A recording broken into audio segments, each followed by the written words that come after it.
Catherine Gibson for Insight. The influx of immigrants from Africa and the Arab world has called into question French ideas about race and identity. From the riots in 2005 to the recent burqa ban, assimilation in France hasn't been easy. I'm joined by Cathy Schneider, a professor at American University whose research examines race and immigration in France. Cathy, thank you so much for joining me today. Yeah, you're very welcome. Thank you. The burqa ban has now been in effect in France for 6 months.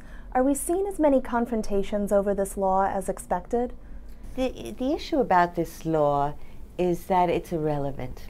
Nobody wears a burqa in Paris. The first time, or in France, the first time they suggested this law, they did a study and they found in a country of 55 million, 350 women had worn a burqa. And they didn't even know if they were just visiting. It's a symbolic law, and people responded to it because they understood the symbolism, which was playing on fear of Islam. French sociologists say that there's no such thing as racism in France. That's right. I think it's beginning to change because the riots showed that people felt there was racism.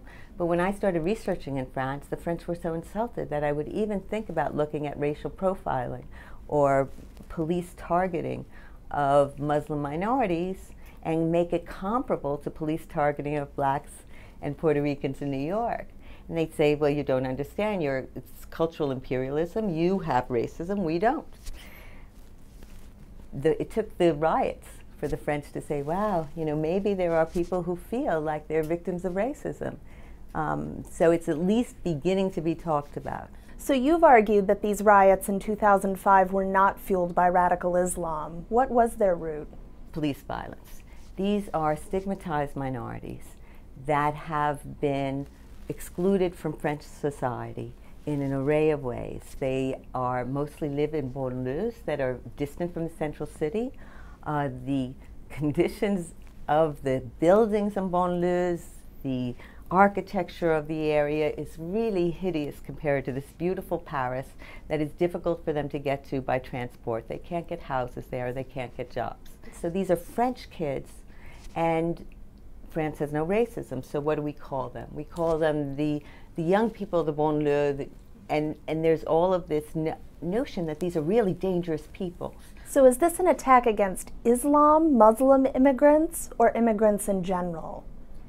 It's not immigrants in general, because the interesting thing about the word immigrant in France is that it's never used against immigrants from Western Europe, from the United States. It's a term that implies somebody that is not part of our nation. Do you expect to see more legislation regarding Muslims and immigrants? I expect to see more rhetoric. There has been not only a lot of legislation against Muslims, much worse is the changes in the criminal justice system, mandatory sentences, something called sûreté, which means that if you are arrested and charged and give a 3-year sentence, after your 3-year sentence, the judge can say, well, he's still dangerous, we should keep him longer.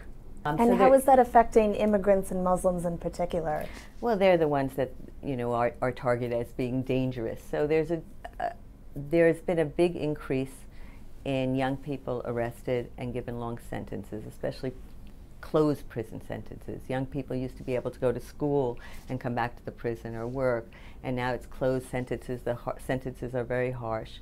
We've talked about all of the ways these immigrants, and Muslims in particular, have been excluded from society in France.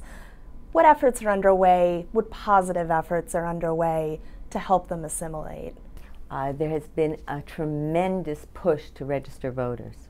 Voter registrations have increased in banlieues 20–30%. Voter turnout in banlieues, young people, people who somebody I interviewed, Samir Mihi, who is a close friend of the brother of one of the boys killed in the electric grid that prompted the riots. He has been leading, organizing in the banlieues and getting people to turn out. And he says, we have to understand we need political power. And the recent local elections, they did really well.